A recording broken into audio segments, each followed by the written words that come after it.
Eliana had always believed that prayers carried power beyond human understanding. On the night before her wedding, dressed in ivory silk and trembling hope, she knelt beside the tall palace window where moonlight fell like a blessing. Her heart was restless, not from doubt about marriage, but from the strange unease that had followed her for weeks, a shadow she could never quite see, yet always felt watching. She was to marry Adrian, a brave nobleman known for kindness rather than conquest.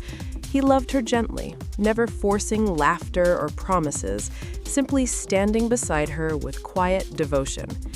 Yet even his presence could not silence the whisper inside her that something dark waited beyond the joy everyone expected. That evening, while musicians rehearsed in distant halls and servants decorated the courtyard with roses, Eliana slipped into the small chapel behind the palace gardens.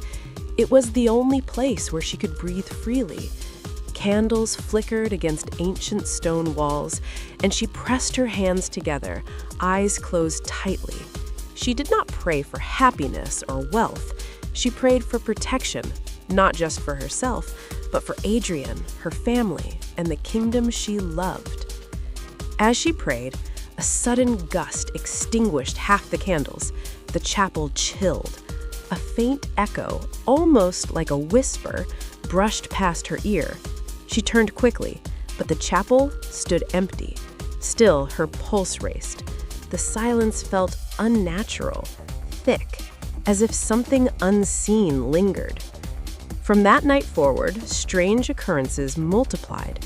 A mirror cracked without cause. Her favorite white dove vanished from its cage. A guard claimed he saw a cloaked figure near her chamber balcony, but found nothing when he searched. Each time fear rose, Eliana prayed again, clinging to faith like a lifeline. Adrian noticed the shadows beneath her eyes. One evening, he gently lifted her chin and asked what troubled her. She wanted to tell him everything, yet the words stuck. She feared sounding foolish, or worse, causing danger to him. Instead, she simply asked him to promise that whatever happened, he would trust her. He agreed without hesitation, though confusion flickered in his gaze. The wedding day arrived beneath an overcast sky. Guests filled the grand cathedral, their excitement buzzing like distant thunder. Eliana walked down the aisle feeling both radiant and fragile. Adrian waited at the altar, eyes shining with love that steadied her trembling steps. Just as vows were about to begin, the cathedral doors slammed shut. Wind howled through the hall, though no windows were open. Candles sputtered violently. A tall figure in dark robes appeared at the far end of the cathedral, face hidden beneath the hood. Gasps rippled through the crowd.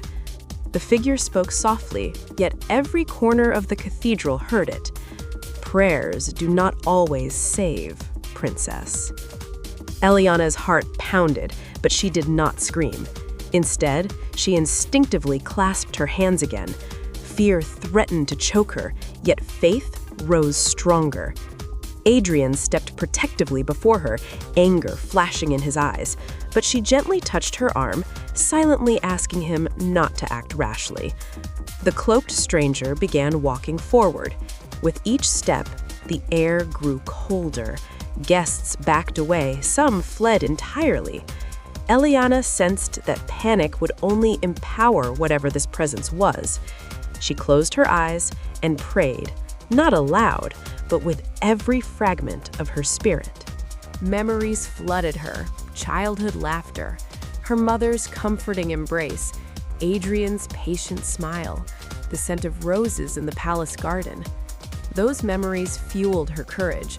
She refused to let fear define her final moments, if that was what fate intended. The stranger stopped a few feet away. Slowly, the hood fell back. The face revealed was pale, haunted, almost sorrowful rather than monstrous. "I was once guardian of this kingdom," he said quietly. "Forgotten, betrayed, left in darkness. Your prayers disturbed my exile." Eliona's fear softened into compassion. She realized this was not pure evil, but a wounded soul consumed by bitterness. "Then perhaps you heard my prayers because you needed them too," she replied gently. The man's expression faltered. Adrian looked astonished at her calm, yet he remained beside her. Silence stretched. Eliana stepped forward, despite Adrian's attempt to hold her back. Her hands trembled, but she continued praying, this time aloud, words trembling yet sincere, asking for peace, forgiveness, and release for anyone bound by pain. Tears suddenly streamed down the stranger's face. The icy air warmed slightly. His posture sagged as if an immense burden lifted. "No one ever prayed for me," he whispered. Eliana reached out cautiously. When her fingers touched his hand, the darkness around him seemed to dissolve like mist under sunlight. The cathedral grew brighter. Guests peeked back inside, astonished. The man's voice softened. "Your faith has freed me more than punishment ever could." With a final grateful look, he faded, not violently, but gently, like a memory settling into rest. For a long moment, no one spoke. Then the cathedral bells began ringing again, almost as if the building itself exhaled relief. Adrian turned to Eliana, eyes moist, pride and love shining together. "Your courage saved us all," he murmured. Eliana leaned into him, exhaustion washing over her. Fear had not vanished entirely, but it no longer controlled her.